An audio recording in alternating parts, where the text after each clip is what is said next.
Life Management Science Labs would like to acknowledge that we live and produce this podcast on the traditional lands of the Wurundjeri people.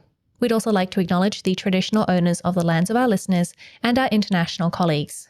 We'd like to thank and pay our respects to their elders past, present, and emerging.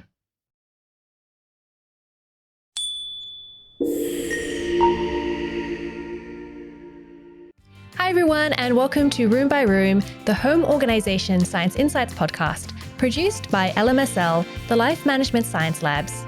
We're champions of life management science, providing structured insights informed by science and inspired by practice on key aspects of conscious living. Each week we bring you scientific and practical insights on each element, with the expert knowledge of professionals in the field. I'm your host, Gabriella Joustra, coming to you from Naarm, Melbourne, Australia. Let's begin. Hi everyone, and welcome back to our show. Today we're going to be talking about conscious consumption, unraveling the perils of overconsumption and embracing responsible practices. And I'm going to be talking to Nina Gbor, who is the founder of EcoStyles, sustainable fashion educator, speaker, and writer. Hi, thanks for joining me today. Thank you so much for having me. I'm so excited to be talking with you today. Yeah, I think this is going to be a great episode because lots of really great things that I love fashion. I love buying stuff, but I think that, it's been weighing on my mind the fact that, it's not great for the environment. So I'd love to learn how we can, wind it back a little bit, but maybe also, be a bit more thoughtful about what we're doing. So thank you so much. But before we do get started on our topic today, I'd love to learn a little bit more about you and why you're here today. Right. So my name is Nina Gbor, as you mentioned. I work in the space of fashion sustainability. So I'm a sustainable fashion educator and advocate for a healthier fashion industry that's better for the environment and better for humans that work in the environment and use clothing, which is pretty much almost everyone in the world, if not everyone. So I teach, I run classes and workshops.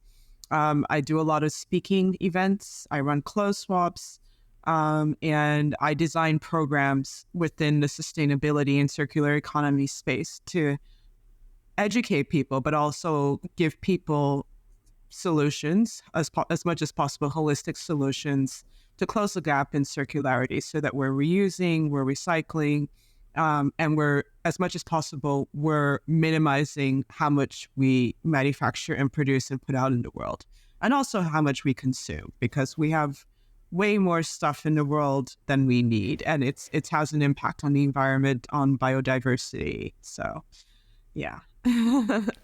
But Great. at the same time, it's doing all of this and helping people do it in a way that they're as stylish as they possibly want to be. So we don't compromise on style in this process. Yes. I think we might discuss this a little bit later, but I think there is, at least in my mind, this idea that, if you're going to be conscious, there's a certain style that goes along with it that maybe isn't necessarily what everyone wants to look like. Yeah. And or that you look very threadbare because you're reusing everything. So that's a common misconception, right? That's a stereotype of sustainable fashion. And if you look at my Instagram or my website, I do everything to debunk that myth, right? You don't have to, absolutely do not have to compromise on style and beauty and design, just in order to be sustainable, right? So my style is very loud, very colorful, very bright, and it's varied as well. It's quite eclectic, right? So, and part of I do that, I look that way because I absolutely love it. But at the same time, it's about showing people, so people like stop me on the street when I go into like workplaces and stuff like that. Like, what is that outfit? Like, where did you get that from? And it gives me such pride to say I bought it secondhand at a thrift store, at an op shop, at a charity shop, and they're like, wow. And that's always an opportunity to educate people, not necessarily stand there and give them a lecture, but to say, by the way, do you know we're manufacturing this amount of clothes and what it's doing to the environment? And they're like, oh, is that why you op shop? I'm like, yeah, and it gets them thinking. So it's not only being a siren, a stylish siren, it's also a way to show people that there are better ways of doing what they love. And in fact, if you shop secondhand, you get access to this massive plethora of clothing from different fashion eras, right? And you get to pick and choose and create your own vibe, express your own vibe, express your own feel. So you might be someone, for example, who likes stuff from the 70s, but you also obviously like things that are of this contemporary, right? So you get to take a few pieces from the 70s and combine it with some more modern stuff and be like, yeah, this is me. This feels right for me. You don't have to follow fashion trends. In fact, do not ever follow fashion trends because that leads to more waste. My message is about expressing who you are, living your truth, but doing it through secondhand and also clothes that are manufactured sustainably, even if they are new, right? With the environment in mind. So I'm really looking forward to having this conversation and talking more about fashion and sustainability. But before we do, we're going to do a section we call Have You Met Nina, where we get to know you through some of your favorite things. So the first thing that I like to know is, what is your favorite book? My favorite book is a book called David and Goliath. Not the one in the Bible, although it's a reference to it. This one is by an author called Malcolm Gladwell.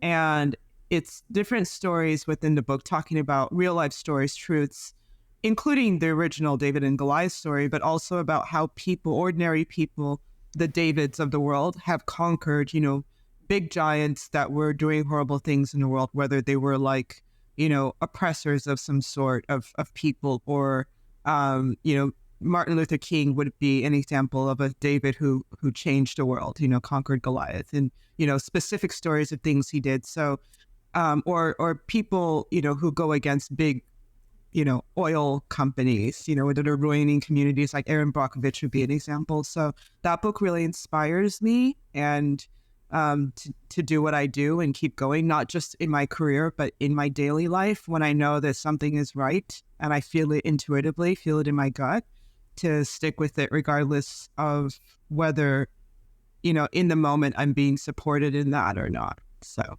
yeah. Oh, wow.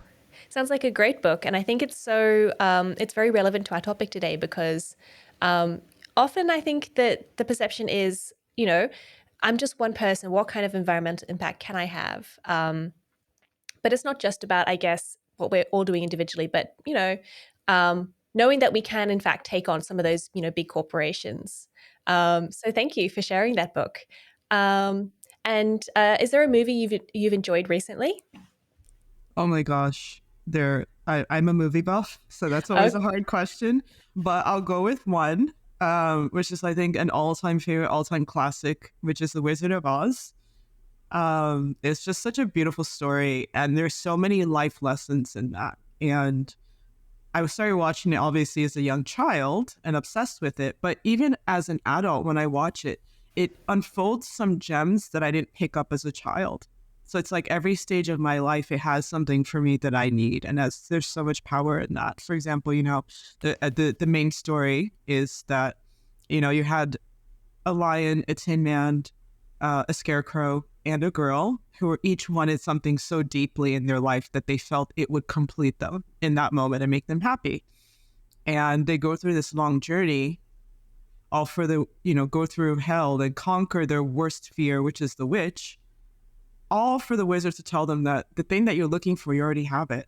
The scarecrow wants a brain. He was like, you needed a brain to do what you do. Are you kidding? Nobody could conquer the witch for centuries, and look at what you just did. Or, the scarecrow, the tin man who wanted a heart. He was like, look, the love you found that caused you to cooperate and work with these people, you have love, you have that heart. And it was all these lessons of realizing that sometimes our fears are actually, or our mindsets are actually blocking us from the truths of ourselves and keeping us from being who we want to be or achieving what we want to achieve. And that was such a realization for me, that the person I wanted to be, like 5-6 years ago, the person that I am now, I thought I could never be, but I had all the tools already. Nothing really changed. I didn't do a degree or a course to learn how to be confident or speak in front of a big crowd. I could have done that already. I just believed that I couldn't, So I just, that movie for me is like everything. So yeah. That's a great lesson. I think it's true for everyone. Everyone's wants to be a bit different and they want to make a change in their life, but often we're so scared to actually make that move. Yeah. When actually, if we really wanted something, most of the time we could probably do it. Yeah, we absolutely can. Yeah. Yeah. Thank you. And do you have a role model? Um, I have several for different things and at different stages of my life, but I think one that hit me a lot when I was a child was a woman I read about. I grew up in the US, and every February we'd have Black History Month. And there was a woman named Harriet Tubman who I believe is not celebrated enough. Her story is like unbelievably phenomenal. I think most people in the world now know that, about the slavery, how it happened in the US over, more than 400 years ago. They stole people from Africa and made them into slaves to build the country. And, generations on, there's this woman, I forget the year she was born, I think 18, sorry, I'm sorry, I can't remember what year she was born, but she was born into slavery. And she escaped as a Black woman, escaped. And not only did she escape and make it to freedom, she got her hands on a shotgun, came back, and made, I think, up to 7 or more trips to free each member of her family, plus many other slaves. About 70 or 77 slaves. Now, for a Black woman in the 1800s to be able to do this 7 times, not only shows her courage in escaping and getting to freedom, but to have such love and compassion and courage to come back so many trips, which is extremely risky to free so many people. And not only that, she eventually became a spy for the U.S. Army and led an expedition that saved a further 700 slaves. So in her lifetime, she freed about 770 people. She advocated for human rights, women's rights, just unbelievable courage. This is a superhuman level, right? And particularly at that during that era. So she's been someone who inspires me again to do a lot of work, because it's, things get hard, as you know, in life. And I think to myself, look, this is a woman when there was no internet, she had nothing, and she did all of this. So who am I to complain that I'm tired or I'm cold or I don't have enough money and all of that stuff? So I think that's overall, I have a lot of heroes, but she's one that I think, just kind of is above the rest because of what she achieved. That's amazing. I've heard her name, but I've not really looked at her story. So that's amazing. I mean, it's one thing to save yourself, but it's another thing to go back into danger and, find the people that you love and rescue them, and also save people you don't necessarily know. And there was huge bounty on her head, by the way. Oh, So wow. what would have been the equivalent of about close to $1 million back then, because they knew what she was doing. So the bounty kept increasing, yet she risked. So you can imagine all the people were looking for her.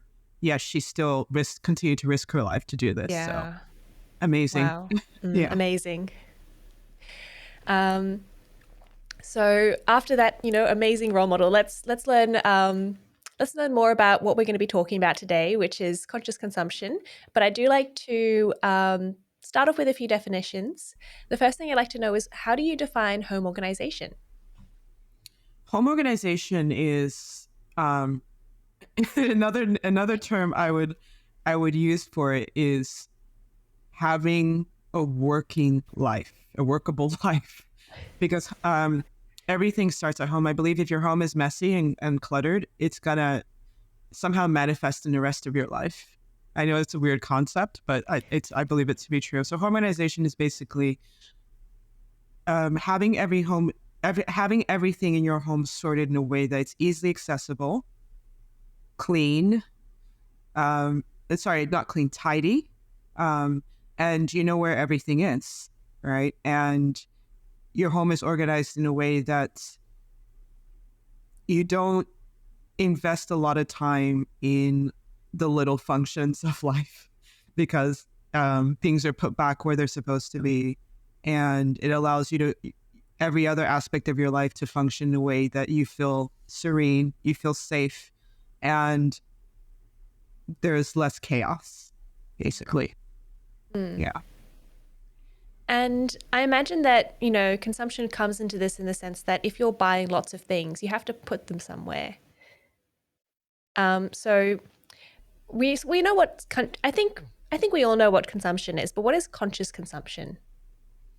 All right, conscious consumption is buying or acquiring things with the mindset of how you're going to use it and what you're going to do with it at the end of life of that item or that product, right? And not only that, thinking about who made the product, how it was made, with as little or as much environmental damage as possible, and also thinking about the labor and supply chain involved in that material or product, right? Like making sure the workers that in manufacturing or the farmers who grew the product were paid a livable wages.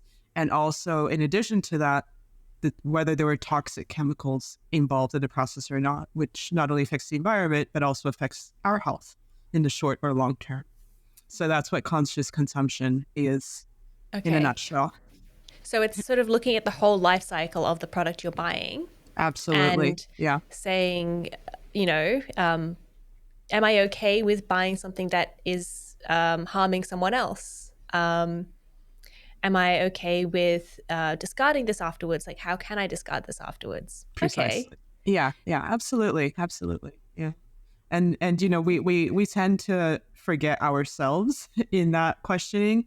How is this going to harm me in the long term, right? So like a lot of products have toxic chemicals in it, but we don't know, you know, and because we have a habit in our culture of just, you know, if we consume something or wear something, use something, if we don't fall over and die, that's next moment. We're like, yeah, it's fine. Never mind that it's leaching out some toxic, carcinogenic chemicals that, you know, could lead to a slow and very painful death in a few years, but that's all right. It's not right now, so it's cool. Do you have any examples of that? Okay, so PFAS is a chemical, forever chemical. Well, PFAS, there's still research being done on it, but we know that, fashion, a lot of fashion is made from synthetics, which are plastics, which are derived from fossil fuels, right? And a common example is polyester. Over about 65% of clothes are made with synthetics, right? And the thing is, they release microfibers. These, you know, when you wash clothes or you use a dryer, those little tiny fibers, some of those are visible, but there are a big portion of it is not visible. Now, what happens with plastics is that they attract and retain chemicals. And a lot of chemicals are toxic. And these microfibers are getting back into our bodies through the air, through our water, you know, through everything. And imagine those toxic chemicals, they're retaining and accumulating within our systems, right? That can lead to not only different cancers, but it's been known to lead to like liver damage, hormone disruptions, fertility issues, ADHD, so many different, you know, allergies, skin irritations, so many different issues. And it's accumulation of it. So again, it doesn't happen immediately, but the accumulation over a period of time leads to different ailments. And what sucks about that is that we can't directly link it back to the microplastics, but it is a big contributor as well as other pollutants. But that's a pretty big one because I think 35% of the microplastics in oceans, in water, in the air come from clothing or textiles. So it's a major issue. It's a major problem. Okay. So yeah, that's scary. Like, I can see that's got your brain thinking like, oh my gosh. I'm sorry to be the bearer of bad news. This is supposed to be a fun and exciting podcast, and I'm just bringing like these horrible statistics that you're gonna die if you wear fashion. Wasn't meant to be like that. And no, that's not exactly exactly just like that. Yeah. I guess the thing is that it's kind of avoidable. Like, well, unavoidable because, I think unfortunately we've already produced a lot of this plastic. We're not going to be able to get rid of it, I presume, or it's going to be very difficult to. So how, I'm guessing it's more about the minimization and the reduction. So how can we go about that? Yeah, so the cool part is that the more you wash clothes, the less microfibers or microplastics it releases. So again, that secondhand angle is really good. But we also need to ask fast fashion brands in particular and big brands to manufacture less clothing because there's only 8 billion of us on the planet. We don't need 150 billion clothes being made every year. We don't need it. And the thing is 87% of that is going to landfill anyway. So it's not even like we're using it. We can't use that much clothing. Like how many outfit changes can you do in a day to use your portion of, I don't know, whatever 150 billion garments is divided by 8 billion people? That's a lot of every 10 minutes you got to change. So I think we need to ask brands to manufacture less, right? Mm. Far, far less. And then we need to go with secondhand and reuse the stuff we have. Love the stuff we have. A lot of us have amazing clothes already. It's just a question of falling back in love with it and being creative with it, So, yeah. Do you think it's a matter of, fast fashion manufacturers buying or making less clothing, or do you think it's a matter of us buying less clothing that would tell them that it would reduce they should reduce the quantity of clothing that they're producing? It's both. It goes hand in Okay. hand, So I get this question asked to me a lot. Is it, consumers need to be, some people feel consumers need to be the ones, but I feel it's the brands because we have the issue of extreme capitalism. They use the Kylie Jenners and the Kim, and I'm not disrespecting these people. I'm just saying they have such huge influence, right? The Kim Kardashians to promote their brands. You have young, impressionable minds. You have young people who are just coming up and figuring stuff out. And not just about young people, even people, you have convenience, right? So people have lives, people have families. You can't think about, with all the issues in the world, you can't be constantly having to spend so much time researching this stuff. So it's up to the brands to be responsible, I think, because they're the ones doing the manufacturing. People too need to be responsible, but I think it's mostly up to the brands because they use so many millions and millions of dollars in advertising budgets to make people believe they need this fashion or make people believe they need these clothes when they don't, right? Mm-hmm. So there's a lot of manipulation in the process. So we definitely, I think the bigger responsibility lies with the brands. And then people also need to take accountability. So, yeah. Yeah, it does seem to me a little bit, I guess, unfair to say to, I don't know, a 16-year-old, you shouldn't buy so much clothing because it's damaging the environment. A 16-year-old, they don't understand all of these things. They haven't had time, I guess, to learn, and they just want whatever's coolest. Whereas, the fast fashion companies, they're doing this, as you said, on purpose, doing the advertising so that people want to buy these things. So, yeah I think I see how it's, a two-pronged approach. Yeah, absolutely. I mean, I do know 14-year-olds who are absolute advocates for sustainability in clothing. But I think a lot of young people aren't aware yet. Some are aware and they don't care, and that's just how life is. But at the same time, I think if the more people are aware, the quicker way, the shortcut is to advocate for brands to manufacture less. If enough people did that, then I think it'd be a quicker route to solving the problem. Mm-hmm.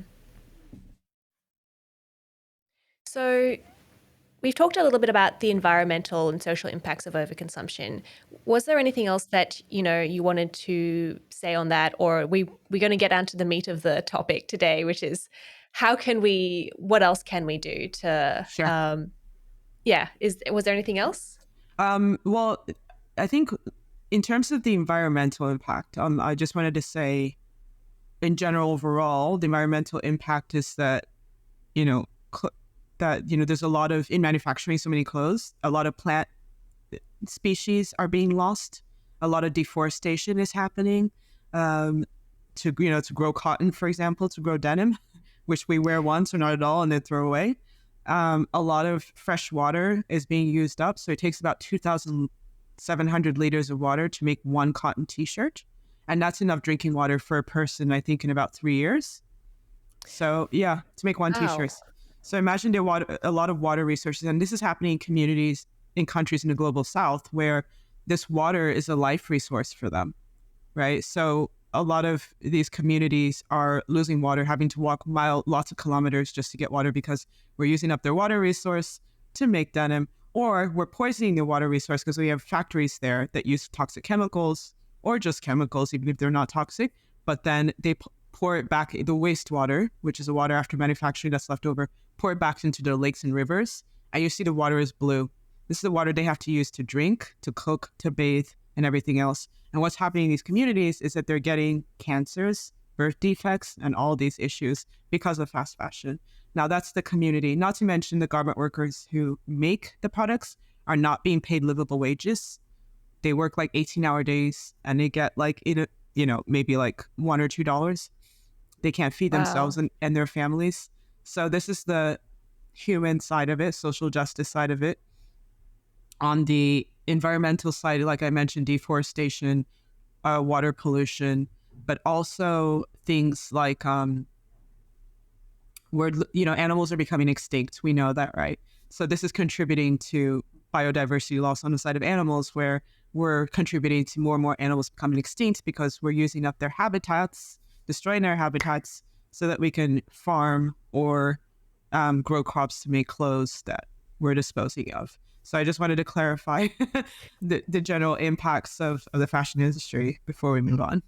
Yeah. So that's a huge impact that overconsumption is having on our environment, and that we're having on our environment, and also on other people and their livelihood and their well-being. So there's definitely an impetus to improve. So you've mentioned a few things about how to, improve our consumption. So you mentioned like secondhand clothing. So I don't know, when I go to my op shops or thrift stores, um, I don't see that much stuff that I like. So do you have any tips for like how to, I don't know, get better at buying secondhand clothes? Where do you source your Sure. clothes? Sure, Yeah. sure. So yeah, you're absolutely right. I mean, it's just like retail stores. There's some op shops you go to that are your vibe, and some have nothing for you. My suggestion is try different ones in different areas. Ask people who op shop in the town you live in, like where are some good ones to go to, right? But it's not just op shopping. You can host clothes swaps. I've been hosting clothes swaps for over 12 years, and they're anyone can contact me with links on how to host your own clothes swap. I'll send that to you. And the thing about clothes swaps is that what it is that everyone has clothes that are in good condition, good quality, that they're not using, right? Either you've lost weight, put on weight, or you're just bored of them. So you bring 5 good quality clothes, or it could be 3, it could be 1, it doesn't matter. And everyone brings their own clothing, and basically we create a pool of like a boutique, and people just shop for free.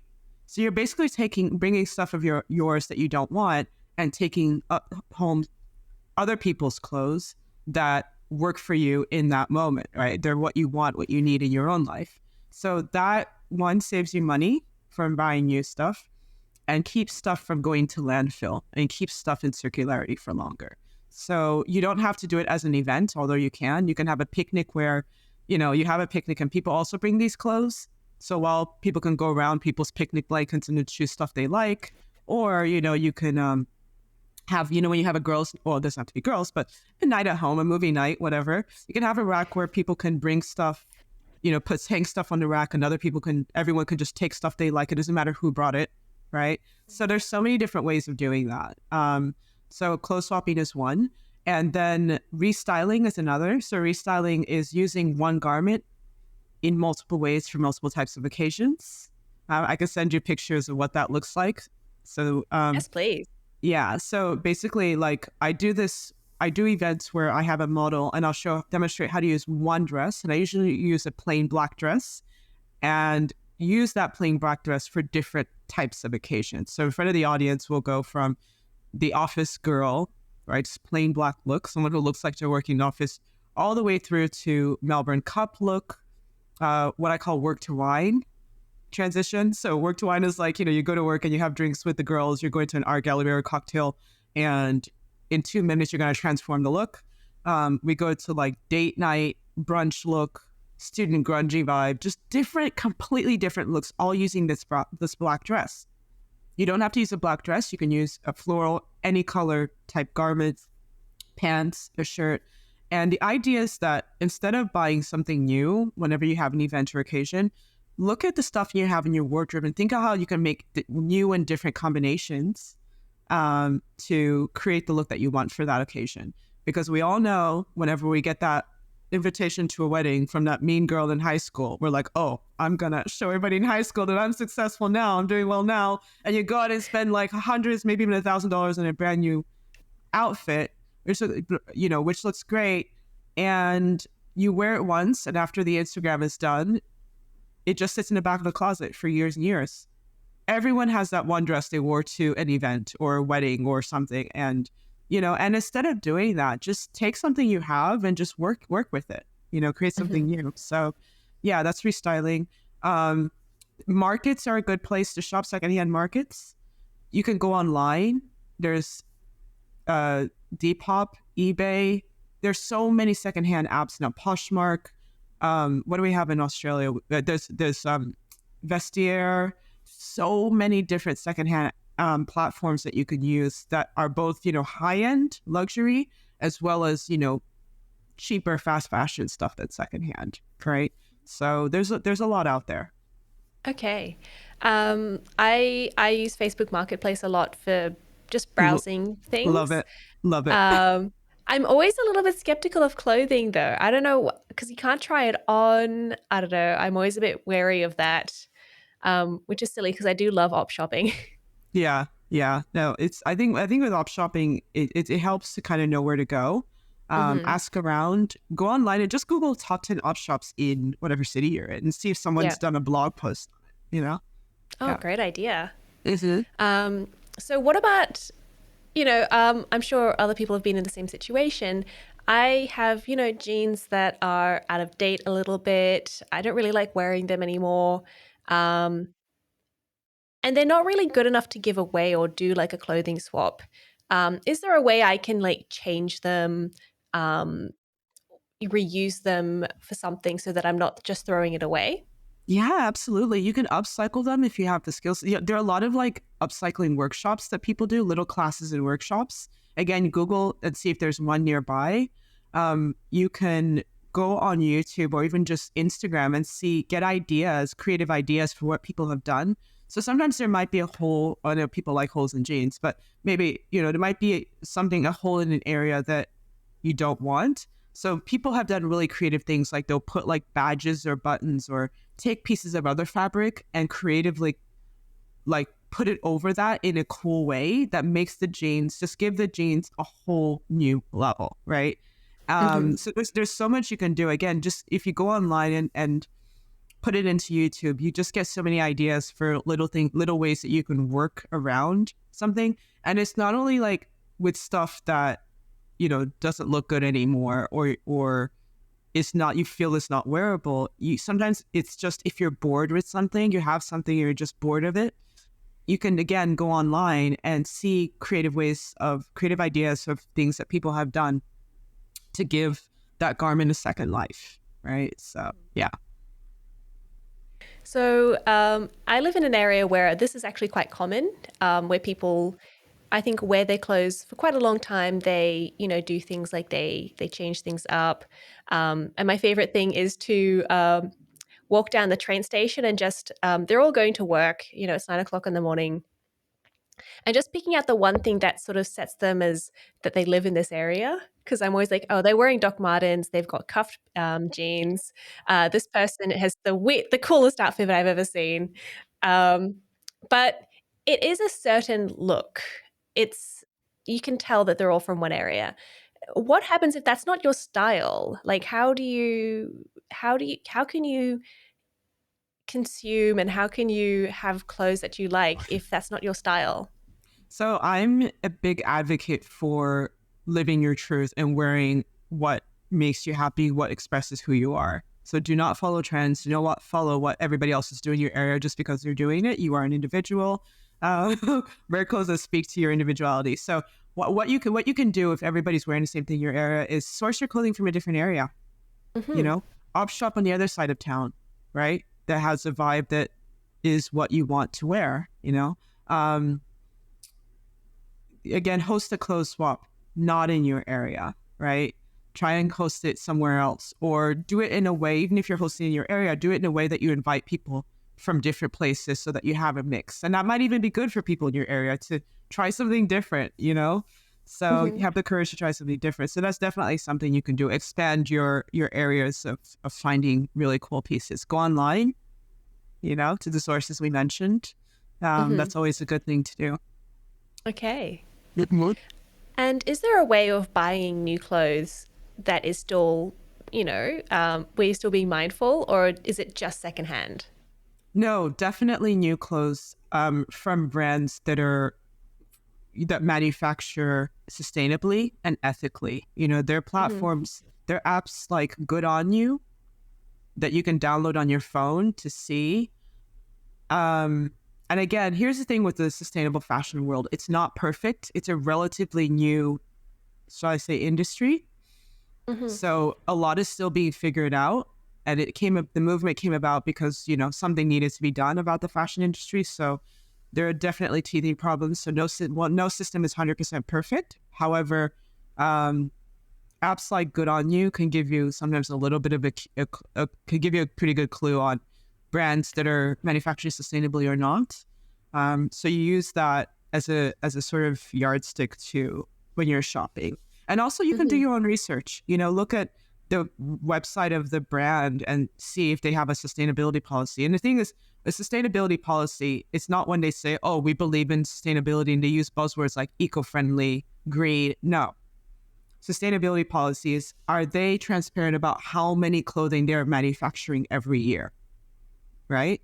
And are they transparent about the factories and the countries and are they very specific about who is making the clothing? What factory in Cambodia? What's the name? Who are the people? If they don't have that, then you can kind of go, okay, there's not transparency within their supply chain. If they have a take back scheme, like, oh, we take back our clothing because we're sustainable, we don't want it to go to landfill. Are they transparent about what happens when they take it back? Because you have brands like H&M and many others that have done take back schemes because they're sustainable. And they found out that they're just dumping those clothes in Chile at the Atacama Desert. Oh. Yeah, there are mountains of fast fashion dumped there. And guess what? It's visible from space. They have satellite images of this clothing. So That's ridiculous. Yeah, it's called greenwashing. So don't trust brands just because they say they're sustainable, right? If they're not transparent about how much they're manufacturing every year, they're not transparent about, again, who's making their clothes, specifically where, and the names of the factories, then feel free to be skeptical about them. So, I've been tricked like that before where I've, bought some clothes. I've looked at their website. Oh, we're sustainable. I'm like, oh, great. And then I have seen the website Good On You before, and I've looked them up. I'm like, oh, they're actually not very good.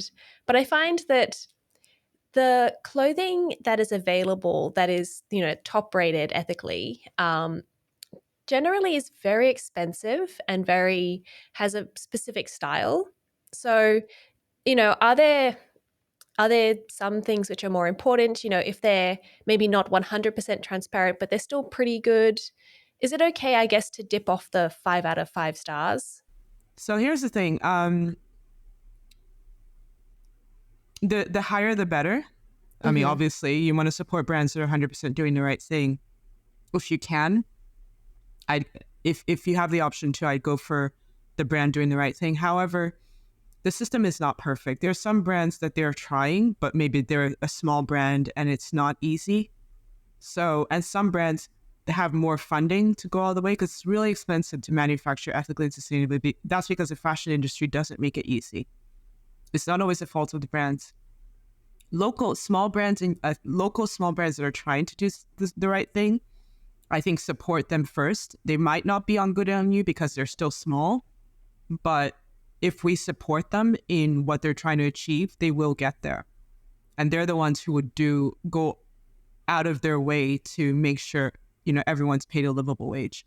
So it's not just about looking at the bigger brands who can afford to pay for their brand to be audited, to be put on, some of these platforms or get the certifications, because that's an expense in itself. And sometimes smaller brands don't have not just funding, but the enough resources, enough staff to handle those other issues, right?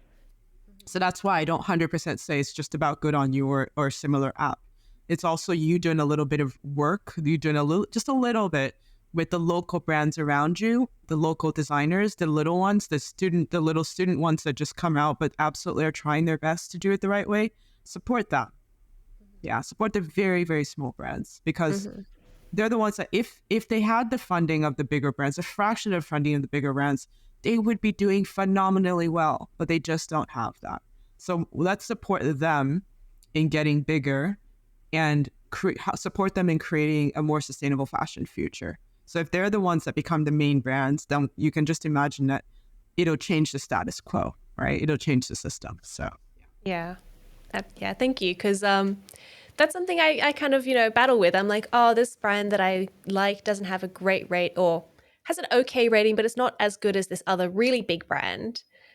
Which one should I buy from? The multi-million-dollar conglomerate or this little brand? yeah, I'm all for supporting local designers, because they might not be 100% sustainable, but it's not easy for them to be sustainable when they don't have the funding, right? You can support them and then, just kind of not tell the brands what to do, but let's sort of emphasize that message, that idea of sustainability, and they're more likely to follow through when they're able to, right?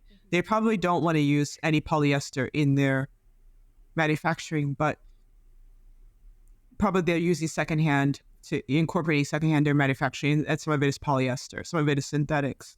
Because to buy brand new, sustainably made fabric is expensive because it's done the right way, and that's how it should be, right? So, but when they can afford to, probably they will buy the brand new, sustainably plant-based fabrics, right?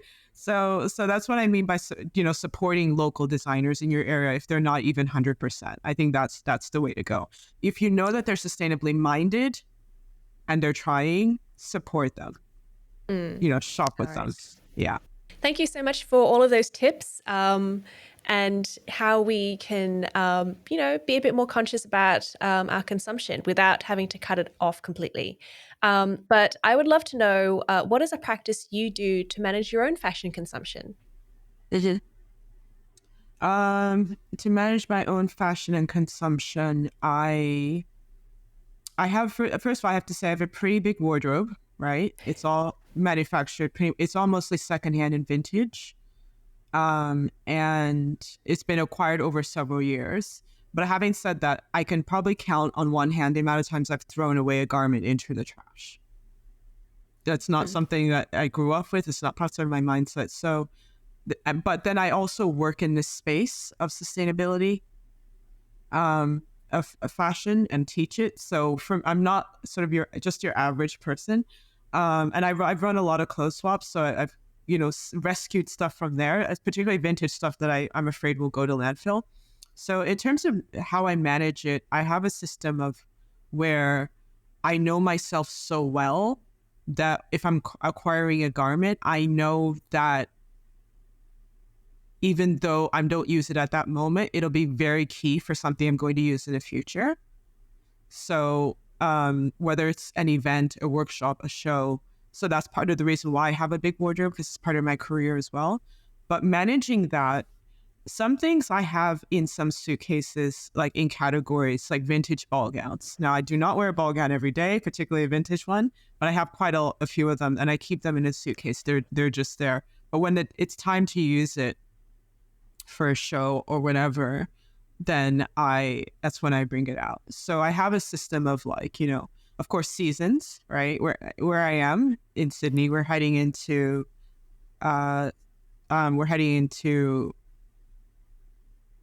spring. I guess we're in spring now. So I bring out stuff that, is tailored to the weather. However, I have a lot of stuff that's suitable for spring, right? And the way I manage it is that it's through a gut feel, because I'm not going to bring out all the dresses I have because I won't use them all this season. So I feel like, I wore this. Sometimes I just feel like, oh, I've been wearing this a lot. I'm kind of tired of it. But I don't, for me, if I'm bored of something, it doesn't mean I'm going to get rid of it. I still love it. I just tired of wearing it right now. So I'm going to put it away in a different suitcase where I have other spring stuff that spring, summer stuff that I'm not using right now. And it's going to stay there. Possibly sometimes I won't use it again for 2 years, maybe even 3. But when I do bring it out again, it's honestly like a brand new item to me. That's how it feels like, oh my gosh, I haven't worn this dress in 3 years. I love it. So for me, it's like it feels brand new in that moment. And then I wear it again. So it's like my clothes are in cycles, right? So I don't shop and then dispose of after a year or a few months. I shop secondhand mostly, or vintage. Then when I'm tired of it, I put it away and then bring out something else that I haven't worn in a long time. So my wardrobe is like comes in cycles, right? I do get rid of stuff, but it's things that I know that just are, when I wear it, I get like an intuitive feeling of like, this just does not vibe with my soul anymore. I don't know. There must be something about it. Like I just know intuitively that I'd never want to wear this again. And then I find another home for it. Either I take it to a clothes swap, or I sometimes go to markets where I have a stall from stuff left over from clothes swaps that people can come and take. And usually people take stuff and you can tell they love it. It's something they're going to use. So I'll take it there, or give it to a friend. Yeah. So that's how I manage my wardrobe. It's unconventional, but then again, it's because my wardrobe is very much attached to my career. So I kind of run it differently from the average person. Mm-hmm. Yeah. I do love the idea of, putting away clothes that you're maybe bored with for a few years and then bring it out again, and sort of like shopping your wardrobe. Yeah. Because it still gives you that kind of boost where you're like, oh, a new thing to wear, Exactly. without actually buying a new thing. Yeah. It is. I love that term, shopping your wardrobe. And this is the thing with people who get bored of their stuff. You're not going to be bored of it forever. You might put it away and discover it again one day. And what's interesting is the fashion industry does that. The fashion industry actually, how like recycles trends? The fashion industry itself does that with their trend cycles. Something is not trending now, and then it'll come back into fashion a few years later. And I hear people all the time be like, oh, I should have kept my, plaid check dress because now it's back in fashion. But and this is why fashion is so wasteful, because things come into trend. Everybody buys, everybody wear fashion, fast fashion makes so much of it. And that moment, every store you go to has a variation of the same thing because it's trending. And then people buy it, wear it a few times, the trend goes away in a short period of time. And then all the whatever's trending, let's say plaid dresses, they go to the landfill. And then we're on to the next thing and on to the next thing. And that's why so many clothes are ended up in landfill, because we're following fashion trends, right? And by the way, people say to me stuff like, well, I don't follow fashion trends. Well, if you are constantly buying brand new stuff on a regular basis, you are following fashion trends, because those are manufactured based on trends, right? Mm-hmm. So you might not be looking at the Instagram of whoever the trendsetters are, but you're indirectly following fashion trends, right? Overconsumption is a fashion trend, is a modern cultural fashion trend, right? It is. And I coined a term called the fashion trendmill. And this is exactly what it means. Buying brand new clothes constantly, whether you're intentionally keeping up with trends or not, but that's the fashion trendmill. And we need to get off the fashion trendmill.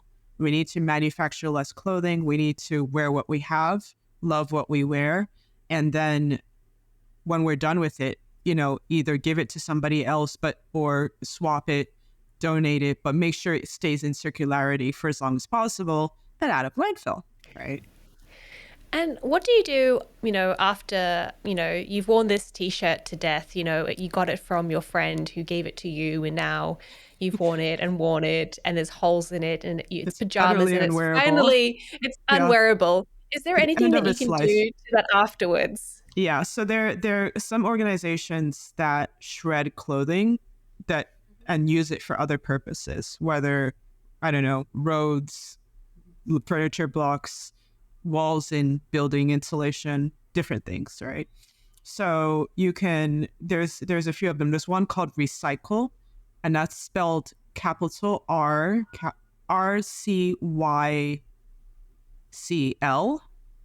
Recycle. They're Melbourne based. There's Upcycle for Better. There's Perils, and there's Textile Recyclers Australia. There Great, might be thank others. you. And then there's Block Text. So they take stuff like that and supposedly have it shredded to reuse for other purposes. And Block Text is one that can separate, like, if you have like a garment that's made of like polyester, cotton, like fabric blend, polyester and cotton, they're able to separate on a granular level. It's really cool how they do it. But Cool. yeah, so that material can be recycled. Great, thank you. And we'll put those links in the show notes so that everyone can find them, even if they're spelt a bit weird. Yeah. Yeah. Thank you. Yeah. And if our listeners want to find out more about you, where can they find you? So my website is ecostyles.com.au.